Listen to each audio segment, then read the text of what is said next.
తెలంగాణ కాంగ్రెస్ మరోసారి కదం తొక్కబోతుంది. మహాత్మా గాంధీ జాతీయ గ్రామీణ ఉపాధి హామీ పథకం పేరు మార్పుపై ఇవాళ నిరసనలకు పిలుపునిచ్చింది.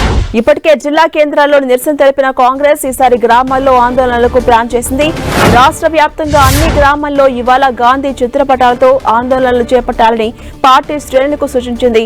ఇటీవల జరిగిన పార్లమెంట్ సమావేశాల్లో మహాత్మా గాంధీ జాతీయ గ్రామీణ ఉపాధి హామీ పథకం స్థానంలో VBG-Ramji 2025 అనే నూతన బిల్లును కేంద్ర ప్రభుత్వం తీసుకొచ్చింది. అయితే మహాత్మా గాంధీ జాతీయ ఉపాధి హామీ పథకం 2006 ఫిబ్రవరి 2న అమల్లోకి వచ్చింది.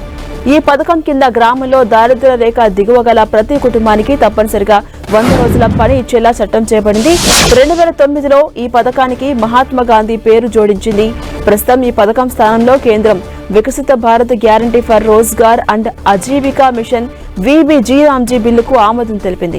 ఈ పథకం గ్రామీణ ప్రాంతాల్లో అవసరమైన వారికి 125 రోజుల పాటు పనిని కల్పిస్తుంది. అయితే ఈ పథకంలో మహాత్మా గాంధీ పేరు తొలగించడాన్ని ప్రతిపక్షాలు తీవ్రంగా తప్పుపడుతున్నాయి. గాంధీ పేరును తొలగించడం అంటే ఆయన్ను అవమానపరచడమేనంటూ ఆందోళన చేస్తున్నాయి.